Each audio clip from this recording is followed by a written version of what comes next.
Hi hello ಸ್ನೇಹಿತರೆ, welcome back to my channel.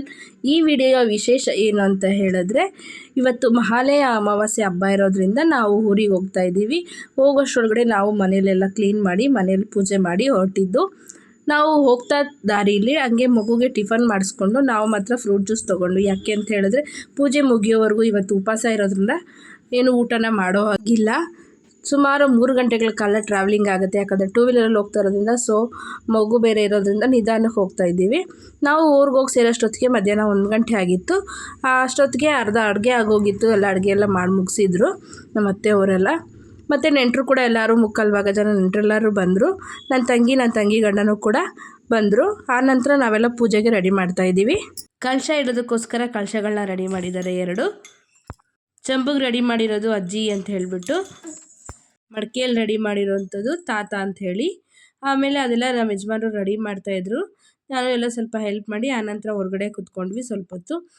ಸಂಜೆ ಆದಮೇಲೆ ದೀಪ ಹಚ್ಚಬೇಕು ಅಂಥೇಳಿ, ಮಧ್ಯಾಹ್ನ ಎಲ್ಲ ಹಚ್ಬಾರ್ದಲ್ವ, ಸೊ ಅದಕ್ಕೋಸ್ಕರ. ಆಮೇಲೆ ನಾವೆಲ್ಲ ಪೂಜೆಗೆ ರೆಡಿ ಮಾಡ್ಕೊಂಡ್ವಿ. ಇದೆಲ್ಲ ಸಮಾಧಿ ಹತ್ರ ಹೋಗಿ ಪೂಜೆ ಮಾಡ್ಕೊಬರೋದಕ್ಕೆ. ನಾವು ನಮ್ಮ ಅತ್ತೆಯರು ಹೊಲದ ಹತ್ರನೇ ಇರೋದ್ರಿಂದ ಸಮಾಧಿ ಕೂಡ ಅಲ್ಲೇ ಹತ್ರದಲ್ಲೇ ಇದೆ. ಪಕ್ಕದ ಒಂದು ರೋಡ್ ದಾಟಿದ್ರೆ ಸಾಕು. ರೋಡ್ ಮೀನ್ಸ್ ಮನೆ ಮುಂದೆ ಒಂದು ರೋಡ್ ಇದೆ, ರೋಡ್ ದಾಟಿದ್ರೆ ಅಲ್ಲೇ ಸಮಾಧಿಗಳು ಕೂಡ ಇರೋವಂಥದ್ದು. ಅದಕ್ಕೆ ಹೋಗಿ ಎಲ್ಲರೂ ಪೂಜೆ ಮಾಡೋಕ್ಕೆ ಹೋಗ್ತಾಯಿದ್ದೀವಿ. ಹೊಲದಲ್ಲೇ ಅಜ್ಜಿ ತಾತನ್ನ ಅಲ್ಲೇ ಸಮಾಧಿ ಮಾಡಿದ್ದಾರೆ. ಸೊ ದೂರ ಹೋಗುವಂಥ ಅವಶ್ಯಕತೆ ಏನಿಲ್ಲ. ಆಮೇಲೆ ಒಬ್ಬೊಬ್ಬರಾಗಿ ಪೂಜೆ ಎಲ್ಲ ಸ್ಟಾರ್ಟ್ ಮಾಡಿದ್ರು. ನಾನು ಎಲ್ಲ ಸಮಾಧಿಗೆ ಫಸ್ಟ್ ನೀರು ಹಾಕಿದಾದಮೇಲೆ ಅರಿಶಿನ ಒಬ್ಬರಿಟ್ಟರೆ ಕುಂಕುಮ ಒಬ್ಬರಿಟ್ಟು ಹೂವು ಎಲ್ಲ ಹಾಕಿ ಪೂಜೆ ಮಾಡೋದಕ್ಕೆ ಶುರು ಮಾಡಿದ್ವಿ. ಇವರೆಲ್ಲರೂ ಹೆಣ್ಮಕ್ಳು, ತಾತ ಅಜ್ಜಿ ಹೆಣ್ಮಕ್ಳು, ಇವರು ಅವ್ರ ಮಕ್ಕಳು 4 ಜನ ಇದ್ದಾರೆ. ಅದರಲ್ಲಿ ಒಬ್ಬರಿಲ್ಲ, ತೀರ್ಕೊಂಡಿದ್ದಾರೆ. ಇನ್ನು 3 ಜನನೂ ಇದ್ದಾರೆ, 3 ಜನನೂ ಬಂದಿದ್ದಾರೆ. ಹಾಗೆ ಆ ಮನೆಯ ಸೊಸೆಯರಾದಂಥ ನಾವು 3 ಜನನೂ ಎಲ್ಲರೂ ನಿಂತ್ಕೊಂಡು ಪೂಜೆನ ಸ್ಟಾರ್ಟ್ ಮಾಡಿದ್ದೀವಿ. ತಾತ ಕಾಣಿಸ್ತಾ ಇದ್ದಾರಲ್ಲ, ಅವರು ಸೇಮ್ ಈಗ ಅವ್ರ ಅಪ್ಪನ ಥರನೇ ಇರೋದು. ಇವರು ತೀರ್ಕೊಂಡಿದ್ದಾರೆ. ಆ ತಾತ ಈ ತಾತ ಸೇಮ್ ಟು ಸೇಮ್ ಇದ್ದಾರೆ. ಈ ತಾತ ಬಂದ್ಬಿಟ್ಟು ನಮ್ಮ ಯಜಮಾನ್ರಿಗೆ ದೊಡ್ಡಪ್ಪ ಆಗಬೇಕು, ಅಂದರೆ ನಮ್ಮ ಯಜಮಾನ್ರವ್ರ ಅಪ್ಪರ ಅಣ್ಣ ಇವರು. ಆನಂತರ ನಾನು ಸಹ ಪೂಜೆ ಮಾಡ್ತಾ ಇದ್ದೀನಿ. ನನಗೆ ಮದುವೆ ಆಗಿ 9 ವರ್ಷ ಆಯಿತು. 9 ವರ್ಷದಲ್ಲೂ ಪ್ರತಿ ವರ್ಷವೂ ನಾವು ಇದೇ ರೀತಿ ಊರಿಗೆ ಹೋಗಿ ಪೂಜೆ ಮಾಡೋವಂಥದ್ದು. ನಮ್ಮ ಅತ್ತೆಯವರು ಪ್ರತಿ ವರ್ಷ ಮಹಾಲಯ ಅಮಾವಾಸ್ಯೆ ದಿನವೇ ಈ ಪೂಜೆನೇ ಮಾಡಿ ಮುಗಿಸ್ತಾರೆ. ಆದರೆ ಪಿತೃಪಕ್ಷಗಳು ಸ್ಟಾರ್ಟಾಗಿ ಮಹಾಲಯ ಅಮಾವಾಸ್ಯೆ ದಿನ ಕೊನೆ ಅಂತ ಹೇಳ್ತಾರೆ. ಆದರೆ ನಮ್ಮ ಅತ್ತೆಯವರು ಬೇರೆ ಯಾವತ್ತೂ ಕೂಡ ಚೇಂಜ್ ಮಾಡಲ್ಲ, ಮಹಾಲಯ ಅಮಾವಾಸ್ಯೆ ದಿನವೇ ಪೂಜೆನ ಮಾಡ್ಕೊಂಡು ಬಂದಿದ್ದಾರೆ. ಕೆಲವೊಬ್ಬರು ಬೇರೆ ಟೈಮ್ಗಳಲ್ಲಿ ಮಾಡ್ತಾರೆ. ನಮ್ಮ ಅತ್ತೆಯವರು ಅವತ್ತೊಂದೇ ದಿನವೇ ಪೂಜೆ ಮಾಡೋವಂಥದ್ದು. ನಮ್ಮ ಅಮ್ಮ ಮನೆ ಕಡೆಯಿಂದ ನಮ್ಮಪ್ಪ ಒಬ್ಬರು ಬಂದಿದ್ರಷ್ಟೇ.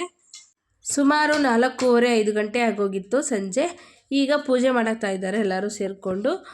ಎಲ್ಲ ಮಾಡಿರೋ ಅಡುಗೆಗಳನ್ನೆಲ್ಲ ಅಲ್ಲಿ ಜೋಡಿಸಿ ಹಣ್ಣು ಹಾಗೆ ತಿಂಡಿಗಳು ಎಲ್ಲ ಇಟ್ಟು, ಮೊದಲು ಈ ತಾತನೇ ಅವ್ರ ಅಪ್ಪಗೆ ಪೂಜೆ ಮಾಡ್ತಾರೆ. ಆನಂತರ ನಮ್ಮ ಭಾವ ಮಾಡ್ತಾಯಿದ್ದಾರೆ. ದೊಡ್ಡವರೆಲ್ಲರೂ ಫಸ್ಟ್ಗೆ ತಾತನಿಗೆ ಇಷ್ಟ ಆಗಿರೋವಂಥ ಡ್ರಿಂಕ್ಸು ಹಾಗೆ ಬೀಡಿ ಇದೆಲ್ಲ ಇಟ್ಟು, ಹೊಗೆ ಸೊಪ್ಪು ಎಲ್ಲ ಇಟ್ಟಿದ್ದಾರೆ. ಅಜ್ಜಿಗೆ ಎಲೆ ಅಡಿಕೆ ಹೊಗೆ ಪುಡಿ ಅಂತಾರಲ್ಲ, ಆ ಥರದ್ದೆಲ್ಲ ಇಟ್ಟು ಅವ್ರಿಗೇನೇನು ಇಷ್ಟ ಆಗುತ್ತೋ ಆ ಥರ ಎಲ್ಲ ತಿಂಡಿಗಳನ್ನ ಇಟ್ಬಿಟ್ಟು ಅವ್ರಿಗೆ ಖುಷಿ ಆಗೋ ಥರ ಪೂಜೆನ ಮಾಡ್ತಾಯಿದ್ದಾರೆ.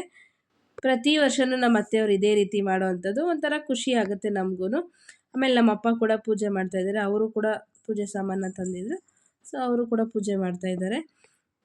ಕೊನೆಯದಾಗಿ ನಾನು ಮತ್ತು ನನ್ನ ಮಗಳು ಪೂಜೆ ಮಾಡ್ತಾಯಿದ್ದೀವಿ. ಫಸ್ಟ್ ಟೈಮ್ ನನ್ನ ಮಗಳು ಕೂಡ ನಿಂತ್ಕೊಂಡು ಪೂಜೆನ ಮಾಡ್ತಾಯಿದ್ದಾಳೆ. ಲಾಸ್ಟ್ ವರ್ಷ ಎಲ್ಲ ಚಿಕ್ಕ ಹುಡುಗಿ ಇತ್ತು, ಅವಾಗ ಅವಳಿಗೆ ಅಷ್ಟೊಂದು ಬುದ್ಧಿ ಇರಲಿಲ್ಲ ಪೂಜೆ ಎಲ್ಲ ಮಾಡಬೇಕು ಅಂಥೇಳಿ. ಆಮೇಲೆ ಕೊನೆಯದಾಗಿ ನನ್ನ ತಂಗಿ ಕೂಡ ಬಂದಿಲ್ಲ ಪೂಜೆ, ಅವಳು ಕೂಡ ಪೂಜೆ ಮಾಡ್ತಾಯಿದ್ದಾಳೆ. ಹಾಗೆ ನನ್ನ ತಂಗಿಯ ಮತ್ತು ಅವ್ರ ಗಂಡನೂ ಕೂಡ ಪೂಜೆನ ಮುಗಿಸಿದ್ರು. ಅವರಿಬ್ಬರು ಒಟ್ಟಿಗೆ ಪೂಜೆ ಮಾಡ್ತಾಯಿದ್ರು. ಅದು ಸೆಂಟ್ರಲ್ಲಿ ನನ್ನ ಮಗಳು ಕೂಡ ಹೋದ್ಲು, ನಾನು ಮಾಡ್ತೀನಿ ಅಂತ ಹೇಳಿಬಿಟ್ಟು. ಆಮೇಲೆ ಎಲ್ಲರೂ ಒಟ್ಟಿಗೆ ಕೂತ್ಕೊಂಡು ಊಟನ ಮಾಡ್ತಾಯಿದ್ದಾರೆ. ನನ್ನ ತಂಗಿ ಕೆಲಸಕ್ಕೆ ಹೋಗಬೇಕು, ಸೊ ರಿಟರ್ನ್ ಆಗ್ತಾಳೆ ಇವಾಗೇನೆ. ನಾವು ಬೆಳಗಿಗೆ ರಿಟರ್ನ್ ಹಾಕ್ತೀವಿ. ಸೊ ಅವು ಬೇಗ ಊಟಕ್ಕೆ ಅವ್ರಿಗೆಲ್ಲ ಇಟ್ಟು ಅವ್ರನ್ನ ಕಳಿಸ್ಬಿಟ್ಟು ಲಾಸ್ಟಾಗಿ ಕೊನೆಯದಾಗಿ ನಾವು ಎಲ್ಲರೂ ಕೂತ್ಕೊಂಡು ನಮ್ಮ ಮನೆಯವರು ನಾವು ಎಲ್ಲರೂ ಊಟನ ಮುಗಿಸ್ತಾ ಇದ್ದೀವಿ. ಏನೇನು ಸ್ಪೆಷಲ್ ಅಡುಗೆಗಳೆಲ್ಲ ಮಾಡಿದರು ಅಂತ ಹೇಳಿದ್ರೆ, ಅನ್ನ ಪಾಯಸ ಎಲ್ಲರ ಮನೆಯಲ್ಲೂ ಮಾಮೂಲಿ ಮಾಡ್ತಾರಲ್ಲ, ಅದೇ ರೀತಿ ನಾವು ಕೂಡ ಮಾಡಿ ಮುಗಿಸಿದ್ವಿ. ಈ ವಿಡಿಯೋ ಇಷ್ಟ ಆದರೆ ಪ್ಲೀಸ್ ಒಂದು ಲೈಕ್ ಮಾಡಿ, ಸಬ್ಸ್ಕ್ರೈಬ್ ಮಾಡ್ಕೊಳ್ಳಿ. Thank you.